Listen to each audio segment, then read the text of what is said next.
GeM TV நேயர்களுக்கு வணக்கம். உழவும் உணவும் என்ற வேளாண்மை பகுதியில் விவசாயிகளின் 12 அம்ச கோரிக்கைகளை வலியுறுத்தி டெல்லியில் நடத்தி வரும் விவசாயிகளின் போராட்டம் குறித்து தமிழக விவசாயிகள் சங்கத்தின் தேசிய ஒருங்கிணைப்பாளர் தூரன் நம்பி அவர்கள் நம்மிடம் இணைந்துள்ளார். அவரிடம் இது குறித்து விரிவாக பேசலாம். ஐயா வணக்கம். வணக்கம். டெல்லியில் நடைபெற்று வரக்கூடிய அந்த போராட்டத்துக்கு மத்திய அரசு செவி மடுத்து கேட்கின்றதா, கோரிக்கைகளை முன்வேற்ற வருவதாக ஏதேனும் ஒரு உறுதி கொடுத்திருக்காங்களா? மத்திய அரசு, மத்திய மந்திரிகளும் சரி, மத்திய அரசு அதிகாரிகளும் சரி, விவசாயிகளுடைய பிரச்சனையை முழுமையாக புரிந்து கொள்ளவில்லை. அதுதான் இந்த பிரச்சனைக்கெல்லாம் தலையாய பிரச்சனை.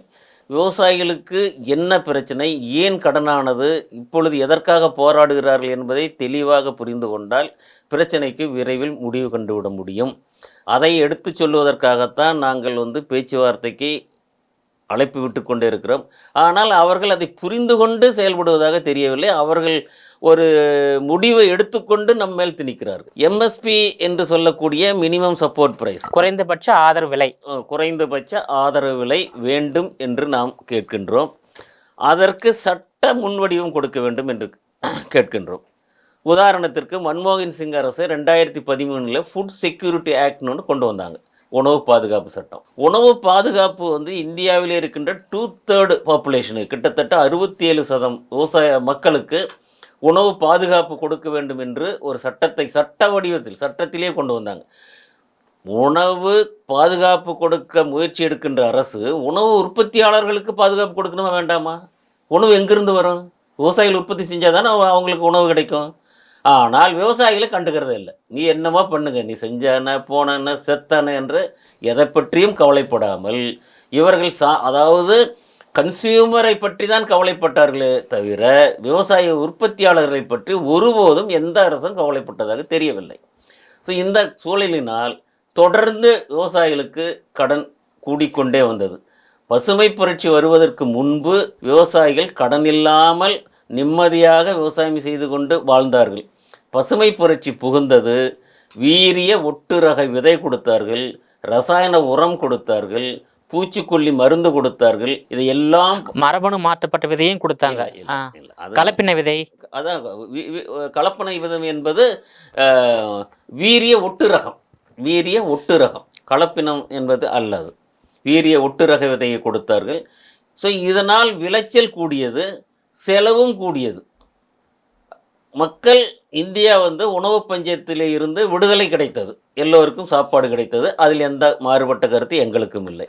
அதுக்கு வித்திட்டர் மறைந்த முன்னாள் வேளாண் விஞ்ஞானி எம்.எஸ். சுவாமிநாதன். இப்படி விவசாயிகள் வருடா வருடம் அவர்களுக்கு நிறைய விளையுது இல்லையா, அதனால் ரொம்ப மகிழ்ச்சியாக மண்டியில் போக வேண்டியது, கடனை வாங்கிட்டு வர வேண்டியது, ரசாயன உரத்தை போட வேண்டியது, பூச்சி தெளிக்க வேண்டியது, உரம் உப்புகளை கொட்ட வேண்டியது, விளைச்சதை கொண்டு போய் மீண்டும் மண்டியில் போட வேண்டியது, கொண்டுட்டு வர வேண்டியது. இப்படி. ஆனால் விலை என்ன என்றால், உற்பத்தி செலவு 1200 இருக்கிறது அப்படின்னா விலை 1000 தான் கிடைக்கும். இப்படி எப்பொழுது பார்த்தாலும் ஒரு குவிண்டாலுக்கு 100 ரூபாய், 200 ரூபாய், 500 ரூபாய் வரை விலை குறைந்தே இருந்து கொண்டிருந்ததினால் வருடா வருடம் விவசாயிகள் கடன் கூடிக்கொண்டே போனது. ஒரு கட்டத்துக்கு மேல் அவர்களால் தாக்கு பிடிக்க முடியவில்லை. ஆக 1980களிலிருந்தே போராட்டம் அப்படியே மெதுவாக அங்கே வட இந்தியாவிலும் ஆகிவிட்டது.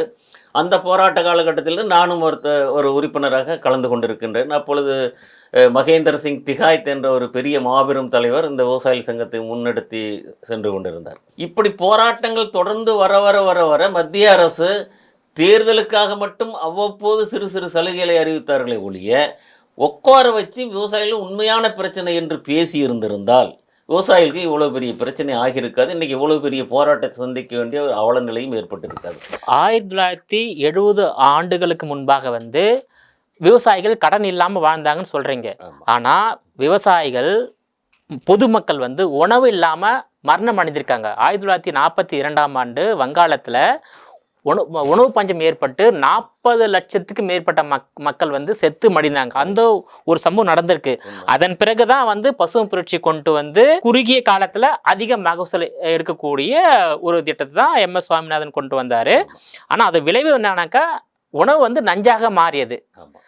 கட்டுப்படியான விலை வந்து மக்களுக்கு கிடைக்கல. அந்த MS சுவாமிநாதன் கொண்டு வந்த பசுமை புரட்சி நன்மையும் இருக்கு, தீமையும் இருக்கு.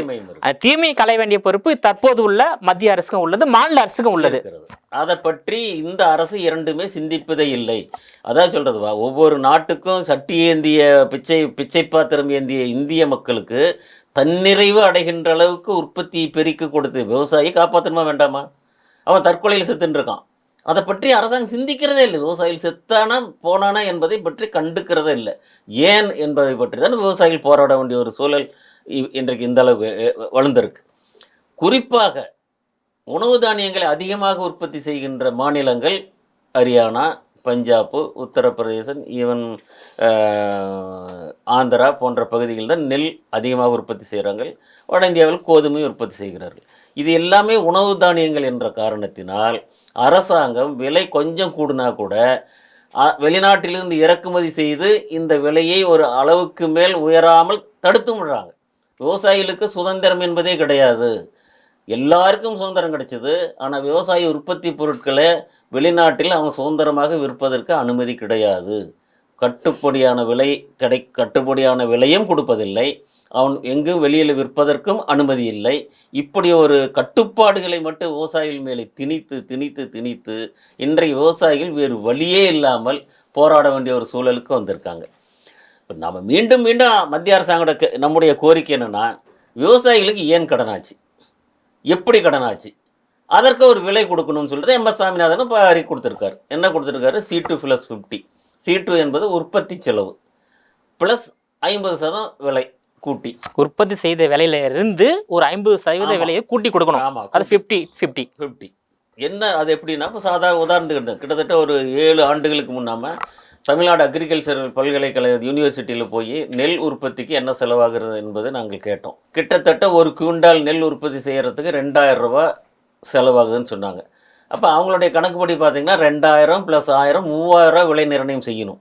ஆனால் அரசாங்கம் 7 ஆண்டுகளுக்கு முன்னால் 1800 ரூபா விலை நிர்ணயம் செஞ்சுருந்தாங்க. 1800, 700 இந்த ரேஞ்சிலே தான். கிட்டத்தட்ட ஒரு குவிண்டாலுக்கு 1000 ரூபாய் விவசாயிகள் தொடர்ந்து நஷ்டப்பட்டு கொண்டே இருந்தால் எவ்வளோ நாளைக்கு தாக்கு பிடிக்க முடியும்? அவனை எங்கெங்கே கடன் கிடைக்கிதோ, பேங்கில் கிடைச்சாலும் வாங்கினா, தனியார்கிட்ட கிடைச்சாலும் கிடைக்கினா, சொசைட்டியில் கிடைச்சாலும் வாங்கினா, இப்படியே கடனாக வாங்கி ஒன்று தாக்கு பிடிக்க முடியாதனால தான் இப்போ இவ்வளோ பெரிய போராட்டம். வேறு வழியே இல்லை. அப்போ இதை உண்மையை நிலவரத்தை அரசாங்கமும் மத்திய அரசும் அதிகாரிகளும் உட்காந்து தெளிவாக சிந்தித்து நம்ம எடுத்து சொல்கிறது கேட்கணும். முதல் கேட்டால் தானே எங்களுக்கு என்ன பிரச்சனை இருக்குது கேட்குறது இல்லையே. விவசாயிகளுக்கு பிரச்சனை இருக்கிறது என்று அதை அவங்க ஒத்துக்கொண்டா தானே அதுக்கு ஒரு விடிவுகளை கண்டுபிடிக்கணும். ஒத்துக்கிறதே இல்லை. விவசாயிகளுக்கு கொழுப்படுத்து போராட்டம் நடத்துகிறான், ஏர் கூலர் கொண்டுட்டு வந்து வச்சுக்கிட்டு போராட்டம் நடத்துகிறான், பீர் குடிச்சிட்டு போராட்டம் நடத்துது. என்ன அயோக்கியத்தனமாக இருக்குது? இந்த விவசாயம் பிச்சை எடுத்துகிட்டு இருக்கணுமா? கஞ்சி தான் குடிச்சிட்டு இருக்கணுமா? இவ்வளோ 50 டிகிரி வெயிலில் ஏர் கூலர் வச்சு இவன் மட்டும் AC ரூமில் உட்காந்துருக்கலாம். விவசாயிகள் வெயிலில் வறண்ட வெயிலில் உட்காந்துட்டு போராட்டம் நடத்தணுமா? ஸோ அதாவது கொச்சைப்படுத்துவது, விவசாயிகளை எவ்வளோ இழிவுபடுத்தணுமோ அவ்வளோ பண்ணுறது, கொச்சைப்படுத்துவது.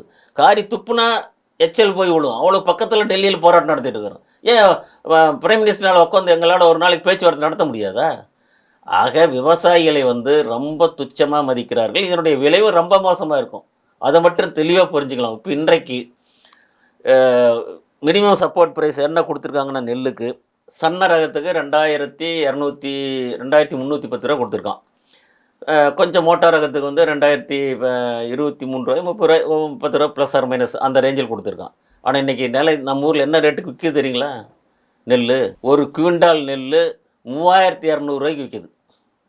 இவனுடைய மினிமம் சப்போர்ட் ப்ரைஸை விட பல மடங்கு விலை இன்றைக்கி அதிகமாகிடுச்சு. இனி அப்படித்தான் ஆகும். இந்த அரசாங்கத்தினுடைய கட்டுப்பாட்டில் எதுவுமே இருக்காது. சோத்துக்கு மீண்டும் பிச்சை எடுக்க வேண்டி வரும்.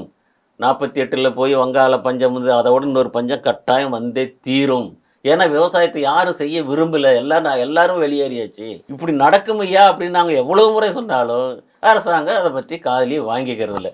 எப்படியோ கஷ்டப்படுறான், கொண்டாந்து கொடுத்துருவான், நம்ம பாட்டுக்கு ஜாலியாக காலத்தை ஓட்டலாம்னு நினச்சிக்கிட்டு பணம் இருந்தால் உணவுப் பொருள் வாங்கலான்ற ஒரு நினைப்பில் ஆட்சியாளர்கள் இருக்கிறாங்க. அதே நேரத்தில் அந்த குறைந்தபட்ச ஆதரவு விலையை நடைமுறைப்படுத்தினால் 48 லட்சம் கோடி தேவைப்படும். ஆனால் இந்தியாவுடைய பட்ஜெட்டே 52 லட்சம் கோடி தான். இதை அந்த MSP நடைமுறைப்படுத்துவதற்கான வாய்ப்பு கம்மி அப்படின்ற ஒரு டாக்கை மத்திய அரசு முன் வச்சிருக்காங்க.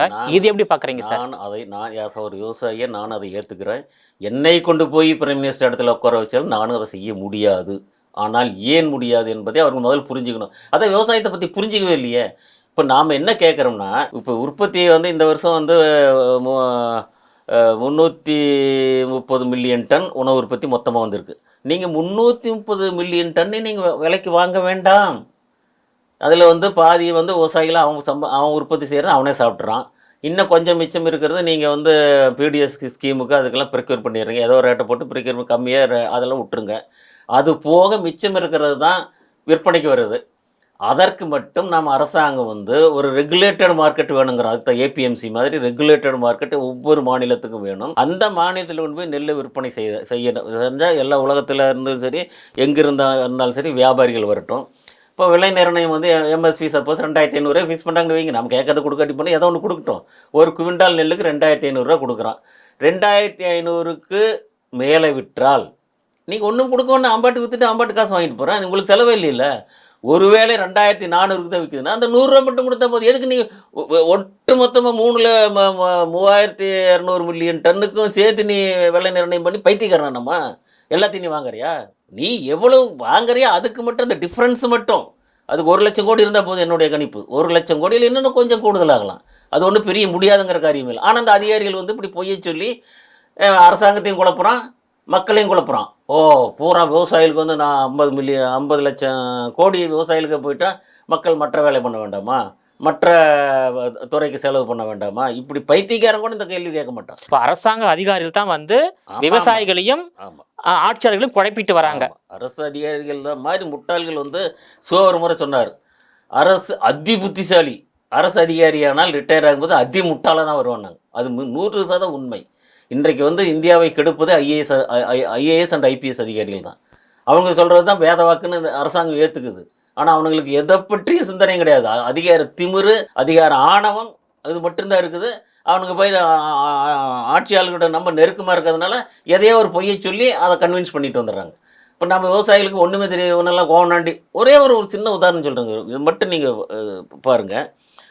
இப்போ யார் அறிவாளி, விவசாயியா இல்லை மெத்த படித்த ஒரு ஹைவேஸ் என்ஜினியரா? இப்போ ஹைவேஸில் வந்து நீங்கள் ரோடு போடுறான்னு வச்சுங்க, அதிகபட்சம் பார்த்தா ஒரு 50 மீட்டர் அகலம் போடுவீங்களா? அதிகபட்சம் 50 மீட்டர், கிட்டத்தட்ட 150 அடி. அவ்வளோ பெரிய ரோடு நம்ம நாட்டில் இல்லை. இப்போ சென்னையில் பார்த்தீங்கன்னு வச்சுங்க, 50 அடி ரோடு, 60 அடி ரோடு, 100 அடி ரோடு இருக்குது. ஆனால் மழை பெஞ்சுன்னா 3 அடி தண்ணி நிற்கிது. இங்கே அந்த பக்கம் தண்ணி நிற்கிது, இந்த பக்கம் சும்மா நிற்கிது. இதை கூட இவன் சமப்படுத்தி ரோடு போடுறதுக்கு யோகியது இல்லை. கேட்டதுன்னா 5 வருஷம் பிஇ படித்தேன், அதுக்கு மேலே எம்இ படித்தேன், என்னென்னமோ கதை சொல்கிறான். ஆனால் ஒரு விவசாயி கைநாட்டு 1 ஏக்கர் நிலம், 1 ஏக்கர் என்பது 208 அடி × 208 அடி அகலம், அப்படி நம்ம ஒரு கணக்கு வச்சுட்டோமாங்க. அவ்வளோ பெரிய நிலத்தை 1 இன்ச்சு தண்ணி விட்டானா காடு பூரா தண்ணி எடுத்துறான்ல. இப்போ நீ அறிவாளியா, விவசாயி அறிவாளியா? அப்போ விவசாயிகள் வந்து நாங்கள் எம்எஸ்பி விலை நிர்ணயம் செய்ய போது அவன் சொல்கிறான், அன்ஸ்கில்டு லேபருக்கு என்ன சம்பளம் கொடுக்க முடியுமோ விவசாயிகளுக்கு அதுதான் போட முடியுங்கிற. என்னடா பைத்தியக்காரனை, நீ உன்னை விட அதிகமாக நிர்வாகம் பண்ணுற விவசாயி, அவனுக்கு போய் நீ அன்ஸ்கில்டு லேபரோட சம்பளம் தான் போட்டு கொடுப்பீன்னா அப்போ நீங்கள் என்ன சொன்னாலும் நான் கேட்டுக்க முடியுமா?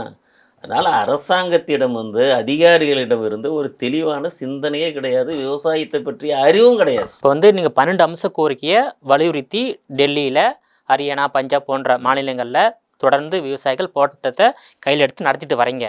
அதில் 12 அம்ச கோரிக்கையில் ஒன்று வந்து குறைந்தபட்ச ஆதரவு விலை நிர்ணயிக்க வேண்டும். மற்ற 11 கோரிக்கைகள் என்ன சார்? இல்லை, மற்ற 11 கோரிக்கைகளில் வந்து முக்கியமான கோரிக்கை மட்டும் சொல்கிறேன்.